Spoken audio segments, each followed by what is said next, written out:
Regard tourné à l'est de la République démocratique du Congo. Bonsoir et bienvenue mesdames et messieurs à suivre les actualités. Après la chute des sites de mines de Bissié et Alpha Mine dans le Walikale, le colonel Njike Kaiko Guillaume, porte-parole du gouverneur militaire du Nord Kivu, s'est exprimé ce vendredi 21 mars 2025 sur la précipitation de rebelles du mouvement du 23 mars à récupérer cette entité. On l'écoute dans cet élément recueilli par nos confrères depuis Beni.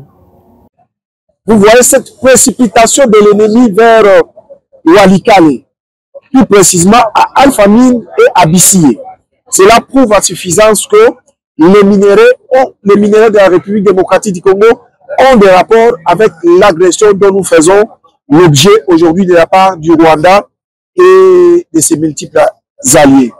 Et donc, à notre population, Son Excellence, Monsieur le gouverneur de province, le général-major Eva Somo, demande de rester soudé, d'avoir confiance en son armée et dans le Ouazalène, et de couper tout ravitaillement de l'ennemi en luttant contre le trafic illicite des minéraux de la République démocratique du Congo. Restons dans l'angle sécuritaire à l'occasion de la journée de la francophonie célébrée chaque 20 mars de chaque année. Les groupes des ambassadeurs francophones en République démocratique du Congo a soulevé la question sécuritaire dans l'est de la République en appelant ainsi les parties concernées par ces conflits à la cessation immédiate des hostilités et au retrait du M23 de toutes les zones sous leur occupation. Suivez. Déclaration du groupe des ambassadeurs francophones, GAF en sigle en RDC. Nous, membres du groupe des ambassadeurs francophones en RDC, réunis en ce jeudi 20 mars 2025, journée internationale de la francophonie, représentant des pays aux cultures et histoires variées. Nous sommes unis tant pour notre attachement à la langue française que par le lien particulier que nous entraînons avec la République démocratique du Congo, pays francophone le plus peuplé au monde et aux potentialités culturelles, géostratégiques et économiques immenses. Alors que le pays fait actuellement face à une violation de sa souveraineté par le Rwanda, nous réaffirmons notre attachement à l'indépendance et à l'intégrité territoriale de tout pays francophone et de la République démocratique du Congo en particulier. Nous attachons la plus grande importance au respect de ce principe. Nous exprimons notre vive préoccupation face à la rapide dégradation sécuritaire observée depuis le début de l'année dans l'est du pays en raison de l'offensive menée par le mouvement du 23 mars, avec le soutien de la force de défense rwandaise.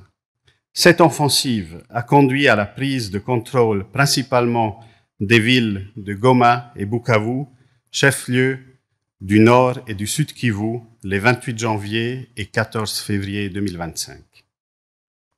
Nous nous inquiétons des conséquences humanitaires dévastatrices de cette offensive et des violations des droits humains commises à l'égard des populations, en particulier les cas de violences sexuelles à l'égard des femmes et le recrutement forcé d'enfants soldats.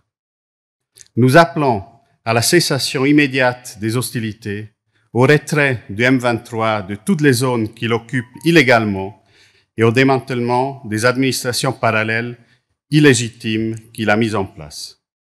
Nous demandons également aux forces de défense de tout pays tiers non invités de cesser tout soutien aux groupes armés rebelles précités et de se retirer immédiatement et sans condition du territoire congolais. Nous demandons la fin des attaques contre les civils, les personnels humanitaires et les personnels des Nations Unies. Nous soutenons les efforts diplomatiques déployés par la SADC, l'EAC, l'Angola et réaffirmons le rôle essentiel des processus de Luanda et de Nairobi. Nous appelons à la mise en place urgente d'un cessez-le-feu préalable à des pourparlers sincères entre la République démocratique du Congo et le Rwanda pour son soutien au M23. Nous encourageons, dans ce sens, les deux pays à reprendre le dialogue afin de parvenir à un règlement durable et pacifique d'un conflit qui n'a qu'en trop endeuillé la population congolaise et qui porte en elle de sérieux risques de déstabilisation de toute la région des Grands Lacs. Nous encourageons également la résolution des questions plus profondes, à l'instar de l'exploitation et l'exportation illégale des ressources naturelles, notamment vers les pays voisins, au travers des instruments de traçabilité au niveau régional. Nous réitérons notre soutien à la population congolaise, première victime de ce conflit. Fait à Kinshasa ce 20 mars 2025. Gardons les mêmes angles dans ces actualités face à l'insécurité aux frontières. La vice-ministre de l'Intérieur, Eugénie Tshilakamba, a effectué une visite à la frontière entre la Corée du Sud et du Nord pour mieux comprendre le mécanisme sécuritaire à mettre en place dans cette région. Les détails dans ces reportages de la RTNC suivent. L'agression rwandaise donne réflexion à la sécurité de nos frontières en République démocratique du Congo avec les pays voisins. Pour palper du doigt la réalité frontalière entre la Corée du Sud et celle du Nord, la vice-ministre de l'Intérieur, Sécurité et Décentralisation, Eugénie Tshilakamba, s'est rendue à Padjo, l'une des frontières les plus fermées et militarisées au monde. Fruit de la guerre froide et de la guerre des Corées comme celle imposée à la RDC par le Rwanda et ses supplétifs du M23, elle demeure encore aujourd'hui un abcès de fixation des tensions régionales, continentales et mondiales.